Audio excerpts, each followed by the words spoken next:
মানুষ তেল পাচ্ছে না, আমরা তেল খাওয়াচ্ছি। এদিকে আবার জেট ইঞ্জিন চলছে। ভিতরের অংশ হচ্ছে এইটা, ব্রিজের একদম তলানিতে নিচে পিছনে থাকে হচ্ছে এইটা। আমরা এখন আছি রুয়েটে, চ্যাপেল। আর এটা হচ্ছে রুয়েটের বিখ্যাত হিট ইঞ্জিন ল্যাব। আরে ভাই সমস্যা, এখানে আছে jet engine, refrigeration cycle, CI engine. এখানে হিট নিয়ে খেলাধুলা করে ফিউচার ইঞ্জিনিয়াররা। আজকে আমরা এক্সপ্লোর করার চেষ্টা করব এই ল্যাবটা, দেখার চেষ্টা করব এখানে ঠিক কি কি হয়। ভেতরে ঢোকার পর প্রথমেই এখানে দেখতে পাচ্ছি একটা এক্সপেরিমেন্ট চলছে। জিজ্ঞেস করি, পুয়াত কি এক্সপেরিমেন্ট করছো? এটা হচ্ছে কুয়েলের অ্যানিলিন পয়েন্ট বের করা।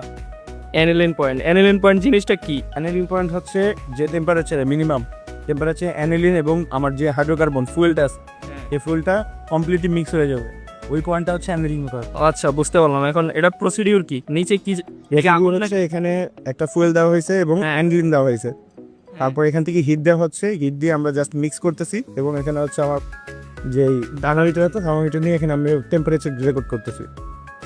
আচ্ছা, যে পয়েন্টে মিক্স হয়ে যাবে আমরা ওই ডাটাটা নিব এবং আবার হিট অফ করে দিয়ে আবার প্রিভিয়াস অবস্থায় যখন চলে আসবে আমরা ফাইনাল টেম্পারেচার নিব। হিট দেওয়ার পরে এই দুটো মিক্স হয়ে যাবে পুরো। একদম। ওই পয়েন্টটা আমাদের দরকার। যে হ্যাঁ মিক্স হয়ে যাবে। এখানে দেখো দুই কালার আছে, একটা হচ্ছে উপরের অংশটা হচ্ছে ফুয়েল এবং নিচের যে লাল অংশ এটা হচ্ছে আমার অ্যানিলিন। এক সময় এটা মিক্স হয়ে যাবে একটা টেম্পারেচারে গেলে সাথে। অ্যানিলিন পয়েন্টটা বুঝে নেওয়ার পর আমরা মুভ করলাম অন্যদিকে। রিসেন্টলি এখানে একটা অদ্ভুত জিনিস লাগানো হয়েছে যার সম্পর্কে এখন পর্যন্ত আমাদের কারো কোনো ধারণা নেই, এজন্য এটাকেও আমরা ইগনোর করে সামনে আগালাম। তারপর এখানে একটা ফুয়েলের কিছু প্রপার্টি বের করার জন্য এক্সপেরিমেন্ট চলছিল। ওদিকে দেখি বন্ধু আবিদ কিছু একটা শুকছে। সে জ্বালানি বিষয়ে বেশ বিশেষজ্ঞ। আবিদ, এটা তোমার হাতে কি? এটা আমার হাতে মেইনলি জেট ইঞ্জিনের জ্বালানি। আমাদের ইনস্ট্রাক্টর যিনি ছিলেন তিনি বললেন এটা মেইনলি ইন্ডিয়া থেকে আনা হয়েছে 15,000 টাকা per litre with imported cost সব কিছু মিলিয়ে। অকেনের একটা হচ্ছে ভার্সন, এটার সাথে তোমার কেরোসিন মিক্স করতে হয়। এটার সাথে কেরোসিন মিক্স করতে হয়। This is lubricant not. শুধু এটা দিলে চলবে না। না এটা তো lubricant fuel. Yes it is a lubricant engine oil. বুঝছি। এটার সাথে কেরোসিন মিক্স করে তারপরে জেট ইঞ্জিনের চালানো হবে। জ্ঞানী আলাপ আলোচনা শুনে চলে গেলাম জেট ইঞ্জিনের কাছে। এবার বন্ধু পরশ সেটাকে ব্রিফ করবে। সো আজকে এটা যেটা আছে সেটা হচ্ছে জেট ইঞ্জিন এবং এটা হচ্ছে অটোমেটিক ম্যানুয়াল মানে হচ্ছে সফটওয়্যার সিস্টেমের মাধ্যমে কন্ট্রোল করা হয় থেকে সম্পূর্ণ ইনটেক। আর এখানে টেম্পারেচার কন্ট্রোল ফার্স্টে এটা আছে, অ্যান্ড তারপরে এটার পরে যেটা দেখা যাচ্ছে সেটা হচ্ছে ব্লু আর বেসিক্যালি হচ্ছে অয়েল আর পাতলা কম্বাস্টেবল শুতে পায়। এর ভিতরে ফার্স্টে যে প্রথমে মোটরটা দেখা যাচ্ছে কালো জিনিস সেটা হচ্ছে স্টার্টারের পরে আমরা ব্লেড দেখতে পাচ্ছি টারবাইনের। এরপরে ওটা টেম্পারেচার মেনটেন করার পরে ওটা কম্বাস্টন হচ্ছে পারে, তারপরে বের হয়েছে। আর এরপরে বিভিন্ন আরও কিছু সেন্সর আছে যেগুলো হচ্ছে এগুলার যে আসে বাকি যে সকল কন্ট্রোলিং সিস্টেমগুলো আছে, যেমন এগুলার আরপিএম কত হবে বা কতটুকু ফুয়েল কি পরিমাণে যাচ্ছে, এখন কত টেম্পারেচার লাগবে, এগুলা সব কিছু কন্ট্রোল করা হয় অ্যাম্প্লিফায়ারের মাধ্যমে। তার দিয়ে এই যে সিগন্যালগুলো এখান থেকে অ্যাম্প্লিফায়ার আসছে, এখান থেকে কম্পিউটার এটা কন্ট্রোল করা হয়। এছাড়া এখানে যে কাছে সেটা হচ্ছে ইমার্জেন্সি স্টপ বাটন, যে কোনো মুহূর্তে কোনো ধরনের দুর্ঘটনার মনে হলে সেটার সাথে সাথে এটা চাপ দিয়ে অফ করে দেওয়া যায়। এছাড়াও কম্পিউটারে অফ করা যায়, তবে এটা একটু সমস্যা হলো ব্যাপার। সাধারণত এটা স্টার্টারের সময় 0% ইনলেট শর্টেলে যখন থাকে তখন 34 থেকে 38,000 আরপিএমে ঘুরে এবং সর্বোচ্চ এটা 1 লাখ প্লাস আরপিএমে যেতে পারে। আচ্ছা, এটা ফুয়েল দেখলাম এখানে একটা। এটা বেসিক্যালি লুব্রিক্যান্ট, যেটা ফুয়েলের সাথে মিশে ইউজ করা হয়। এটা একই সাথে ওখানে যে ফুয়েল ট্যাঙ্ক আছে ফুয়েল ট্যাঙ্ক থেকে মানে ফুয়েলের সাথে এটা মিক্সচার করে দেওয়া হয়। ফুয়েলটা ওখানে চলে যায়, এই হচ্ছে এই যে ফুয়েলের লাইনটা, এটা ওখানে যে কম্বাস্টন করা লুব্রিক্যান্ট ওখানকার যেগুলা বুলমন বা এই সকল যেখানে ঘর্ষণ হইতে পারে এই সকল জায়গায় ফ্রিকশন কমানোর জন্য ওই লুব্রিক্যান্টগুলো জায়গায় কাজ করে। ধন্যবাদ পরশকে। এই জ্বালানি সংকটের জন্য জেট ইঞ্জিনটা চালানো সম্ভব হচ্ছে না। এটাই ছিল জ্বালানি, এটার দাম হচ্ছে 15,000 টাকা। তবে আপনাদের দেখানোর জন্য আমরা চলে যাচ্ছি 1 সপ্তাহ পেছনে। পুরো ইঞ্জিনটাকে কন্ট্রোল করা হয় একটা সফটওয়্যার সিস্টেমের মাধ্যমে, যেটা এই পিসিতে ইনস্টল আছে। ইঞ্জিনটা চালানোর জন্য জাস্ট এখান থেকে কমান্ড দিতে হবে, আর কমান্ড দেওয়ার পরেই মারাত্মক শব্দের সাথে চালু হবে ইঞ্জিনটা। আমি কিছুক্ষণ শব্দটা আপনাদের শোনানোর চেষ্টা করব।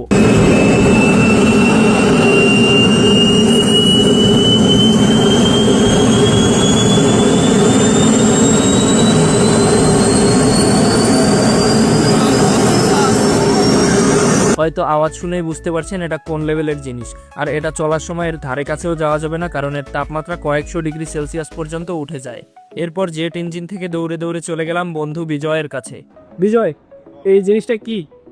আচ্ছা, এটা হচ্ছে একটা রেফ্রিজারেশন সাইকেল। আচ্ছা, একটু ব্রিফ করতে পারবো আমাদের? হ্যাঁ অবশ্যই শিওর। আচ্ছা, তো আজকে হচ্ছে আমাদের স্টাডি ছিল এটা রেফ্রিজারেশন সাইকেল। তো আমি হচ্ছে এখন রেফ্রিজারেশন সাইকেলের যে মানে প্রসেসটা আছে সেটা হচ্ছে আমরা ব্যাখ্যা করবো।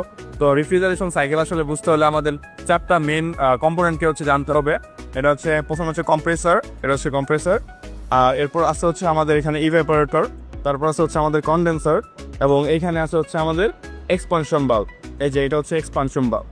তো আমরা যদি শুরু থেকে শুরু করি, আমাদের প্রথমে এটা হচ্ছে এই যে একটা রেফ্রিজারেশন সাইকেল আছে, এই সাইকেলের একটা মেইন সাবস্টেন্স আছে, যে সাবস্টেন্স আছে ফ্রিয়ন, যেটা হচ্ছে রেফ্রিজারেন্ট বলে, যেটা হচ্ছে রেফ্রিজারেন্ট 134A। তো এই রেফ্রিজারেন্ট প্রথমে হচ্ছে আমাদের এই কম্প্রেসরের মধ্যে থাকে। তো এই কম্প্রেসর থেকে রেফ্রিজারেন্ট প্রথমে আমাদের এই যে লাল যে আমরা পাইপটা দেখতে পাচ্ছি, এই লাল পাইপের মাধ্যমে হচ্ছে আমাদের কনডেন্সরে যায়। তো কনডেন্সরের কাজ কি? কনডেন্স করা। এখানে হইতেছে আমাদের যেই সাবস্টেন্সটা আছে, এই সাবস্টেন্সটা হচ্ছে কম্প্রেসরের কারণে কম্প্রেসড হয়ে প্রেশার অনেক হাই হয়ে যায়। তো এই হাই প্রেশারেরটা আস্তে আস্তে যখন হচ্ছে, এবং হাই প্রেশার যেহেতু হয়, প্রেশারের সাথে আমরা জানি টেম্পারেচারের একটা সম্পর্ক আছে, প্রেশার বাড়লে টেম্পারেচারও বাড়ে, তো টেম্পারেচারও বেশি দিকে। তো এই জন্য এই লাল তৈরি মানদণ্ডে যখন সেটা কনডেন্স হয়ে যায়, যেহেতু কনডেন্সর এটা অ্যাকচুয়ালি কী করবে? কনডেন্স করবে। তো এটা হচ্ছে আমাদের যে সাবস্টেন্সটা আছে, এটা হচ্ছে ভ্যাপর অবস্থা থেকে কনডেন্স হয়ে লিকুইডে পরিণত হয়, এবং লিকুইড কিছু পরিমাণ হচ্ছে টেম্পারেচারও হ্রাস পায়। দেন এই কনডেন্সর মানে এই যে ইউনামিক যে পাইপটা দেখতে পাচ্ছি, এইখান থেকে হচ্ছে আমাদের যে লিকুইডটা আছে, এই লিকুইডটা এদিক দিয়ে পাস করে হচ্ছে এক্সপানশন বাল্বে আসে। তো এক্সপানশন বাল্বের কাজই হচ্ছে যে এক্সপান্ড করা, ঠিক আছে? এক্সপান্ড করা। তো এটা এক্সপান্ড করে কি করে? এখানে কনডেন্স হয়ে যে আমাদের লিকুইডটা আছে, এই লিকুইডটা এইখানে এসে ভ্যাপরে কনভার্ট হয়, মানে হচ্ছে সেকেন্ড প্রেশার এক্সপান্ড করে, প্রেশার লো হয়ে যায়। আমাদের এই যে প্রেশার লো হয়ে গেলে টেম্পারেচারও লো হয়ে যায়। ও ইভ্যাপোরেটরে আমরা এই টেম্পারেচারের লোয়ের যে ব্যাপারটা আছে, এটা আমরা দেখতে পারি। আর ইভ্যাপোরেটর যে আছে, এই ইভ্যাপোরেটরই কিন্তু হচ্ছে আমাদের ফ্রিজের ইন্টারনাল সিস্টেম, ইন্টারনাল যে ভিতরের অংশ আছে, সেখানে কিন্তু হচ্ছে এই ইভ্যাপোরেটরটা আসলে থাকে। তো এরপরে আমাদের এই যে সাবস্টেন্সটা আছে ফ্রিয়ন গ্যাস, এই ফ্রিয়ন গ্যাসটা হচ্ছে ইভ্যাপোরেটরের মাধ্যমে এই যে ব্লু যে পাইপটা আছে, এই পাইপের মধ্য দিয়ে যে হচ্ছে পরে আবার হচ্ছে কম্প্রেসরে পৌঁছায়। তো এই ইভ্যাপোরেটর যখন হচ্ছে এক্সপানশন বাল্ব দিয়ে সাবস্টেন্সে আসে, তখন কিন্তু এটা হচ্ছে আমাদের লিকুইড থেকে ভ্যাপরে কনভার্ট হয়, এবং 1-2% মতো হচ্ছে লিকুইড থাকে, যেটা আসলে ওরকম ম্যাটার করে না। তারপর এটা আবার ভ্যাপর হয়, ভ্যাপর হওয়ার পরে তো হচ্ছে কম্প্রেসরে যায়। এটা এই যেহেতু এটা ভ্যাপর, তো ভ্যাপরকে তো ইজিলি কম্প্রেস করা যায়, এটা যদি লিকুইড হিসেবে আসতো, তাই এই সিস্টেমটা কিন্তু একটা প্রবলেম ক্রিয়েট হইতি। এইভাবে আর কি এই জিনিসটা কাজ করে। এভাবে কন্টিনিউয়াস দেখতেছে ফ্রিয়ন গ্যাসটা তুলতেছে, আর হচ্ছে আমাদের যে রেফ্রিজারেশন প্রসেসটা আছে, এই জিনিসটা ঘটতেছে। আমরা যদি একদম সহজ ভাষায় বলি, এটা তো মানে একটা ফ্রিজের ভিতরে টোটাল কাহিনী ফ্রিজের ভিতরে কাহিনী ঘটে। ফ্রিজের ভিতরের অংশ হচ্ছে এইটা, ফ্রিজের একদম তলা নিচে পিছনে থাকে হচ্ছে এইটা, আর এটা হচ্ছে থাকে হচ্ছে একদম পিছনের সাইজের যে বডিটা আছে, বডিটা হচ্ছে অনেক সময় দেখা যায় যে হচ্ছে হলুদ কালারের ফোমের মধ্যে পেঁচানো থাকে বা একটা পাইপ। এটাই হচ্ছে আমাদের এই যে এইটা, এই কনডেন্সারটা। তো এটাই হচ্ছে ওভারঅল প্রসেস। তোমার কি মনে হয় না তুমি বাংলাদেশের one of the most in this ল্যাবে ক্লাস করছো? হ্যাঁ, অবশ্যই। আর বেটার হচ্ছে হিট ইঞ্জিন যে ল্যাবটা আমরা এখন বর্তমানে অবস্থান করতেছি, এটা আমার কাছে মনে হয় যে মানে যতগুলো ইউনিভার্সিটি আছে, এর মধ্যে ওয়ান অফ দ্য বেস্ট একটা ইউনিভার্সিটি ল্যাবের মধ্যে আসলে আমি কাজ করতেছি। আর এখানে হচ্ছে মোটামুটি আকারের, মোটামুটি না, আমার কাছে মনে হয় যে সব কিছু এখানে অ্যাভেলেবেল। এখানে রেফ্রিজারেশন সাইকেল থেকে শুরু করে থার্মোডাইনামিক সাইকেলের যা যা কিছু দরকার হয়, সিআই ইঞ্জিন, এসআই ইঞ্জিন থেকে শুরু করে আরও অনেক কিছুর মানে আমাদের পরীক্ষা করার মতো সেটআপ আছে, এবং হচ্ছে কম্পোনেন্টসগুলো আছে। তো এগুলা দেখে আসলে অবশ্যই অস্বীকার করার কোনো সুযোগ নাই যে আমরা বেস্ট একটা মানে ল্যাবের মধ্যে করতেছি না, এটা আসলে। আচ্ছা, ধন্যবাদ তোমাকে। বিজয়ের কাছ থেকে রেফ্রিজারেশন সাইকেল সম্পর্কে বিস্তর জ্ঞান লাভের পর চলে গেলাম পাশে রাখা একটা অদ্ভুত যন্ত্রের কাছে। এটা দেখার পরে মনে হলো আমাদের একমাত্র জ্বালানি বিশেষজ্ঞ ভাই এটাকে বর্ণনা করতে পারবে। এখানে মেশিনারিজ দেখা যাচ্ছে, যেমন এটা একটা মডার ইকো দাঁড়িয়েছে, পাইপ লাইন দেখা যাচ্ছে, এর ভিতরে আরো বেশ কিছু অ্যাক্সেসরিজ আছে। এটার কাজ কি ভাই? ভিতর কাজ আপাতত তো আমি ঠিক জানি না, ও আচ্ছা, চলছে, শর্ট রিপ্লে। তবে ইনশাল্লাহ জেনে যাবো। এটার কাজ আই গেস তোমার যা ধারণা করেন যে কোন ইন্ডাস্ট্রির ভেতর থেকে এক্সোস্ট বের করার কাজে হয়তো ব্যবহার করা হতে পারে। এটার নাম cross flow hit exchanger. Abid ভাই এই অদ্ভুত মেশিন বর্ণনা করতে করতে এদিকে শুরু হয়ে গেল আমাদের গ্রুপের এক্সপেরিমেন্ট। আমাদের এক্সপেরিমেন্ট ছিল একটা ডিজেল ইঞ্জিনের পারফরমেন্স টেস্ট করা। এই ইঞ্জিনের শব্দটা আপনারা এই তীব্র জ্বালানি সংকটের মাঝেও আমরা ইঞ্জিনিয়ারিং এর স্বার্থে অনায়াসে ঢেলে দিচ্ছি ডিজেল। তারপর অপেক্ষা করছি কত সেকেন্ডের মধ্যে এই দানব কতটুকু ডিজেল খেয়ে ফেলে, সেগুলো আবার লিপিবদ্ধ করে নিচ্ছি অনায়াসে। জানি না আপনি কি দিয়ে সংজ্ঞায়িত করবেন আমাদের। এখানে আরেকটা ইঞ্জিন দেখতে পাচ্ছি আছে বন্ধু কনকের পাশে। কনক, এই ইঞ্জিনটার নাম কি? আমাদের ইসাই এসআই ইঞ্জিন। এই এক্সপেরিমেন্টের পারপাস কি? তো ফার্স্টে আমরা কি করবো যে ফার্স্টে এখানে একটা স্পার্ক প্লাগ আছে, সেটা দিয়ে স্পার্ক করে এটাকে চালু করি। এই ইঞ্জিনটাকে চালু করার পরে আমরা মেজার করবো যে আমাদের সেই নির্দিষ্ট সময়ে ততটুকু ইন্ডিকেটরে আমাদের ফিউয়েল লাগছে, এটা আমরা হ্যাঁ, ডিটারমাইন করি।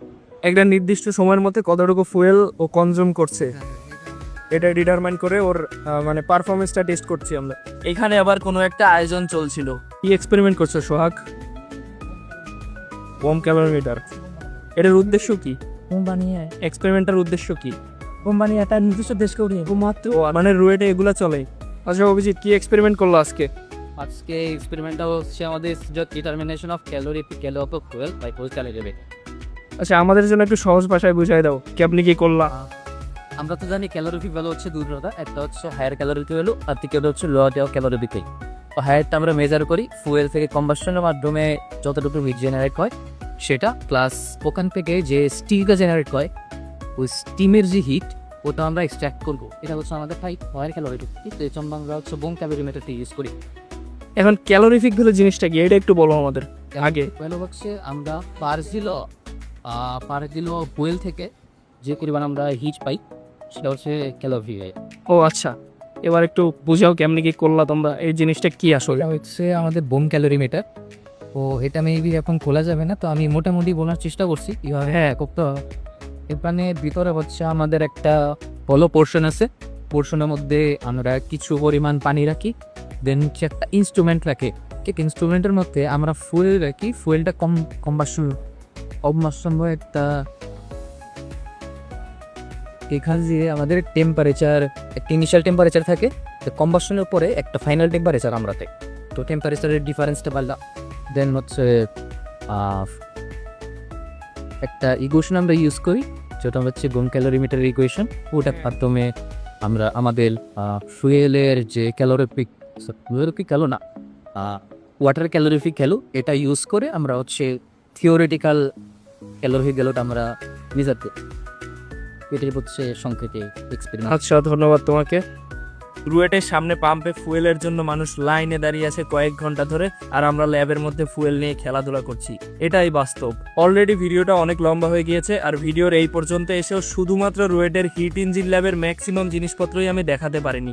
সবকিছু যদি দেখাতে যেতাম তাহলে ভিডিওটা কত বড় হতো ঠিক আমার জানা নেই। আর টোটাল রুয়েটের কথা যদি বলি তাহলে পুরো রুয়েটে এরকম কয়েক ডজন ল্যাবই আছে। সুযোগ পেলে আস্তে আস্তে আরো কয়েকটা দেখানোর চেষ্টা করব। আজকে আমাদের গ্রুপের এক্সপেরিমেন্টটা ছোট ছিল, তাই সুযোগ পেয়েছি, এজন্য বাদবাকিগুলো দেখাতে পেরেছি। আইদুল, কেমন লাগছে তোমার মেকানিক্যাল ল্যাবে?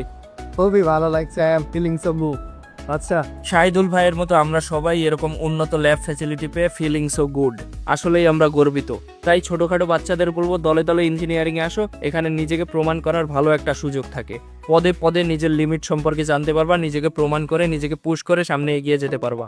আমার মতে এর থেকে স্মার্ট ক্যারিয়ার আর হতেই পারে না। আর কারো যদি জ্বালানি সম্পর্কে বেশি ইন্টারেস্ট থাকে, এক্সট্রা নলেজ দরকার হয়, তাহলে আবিদ ভাইয়ের আবেদনে Personally, not my Facebook and WhatsApp and Telegram also.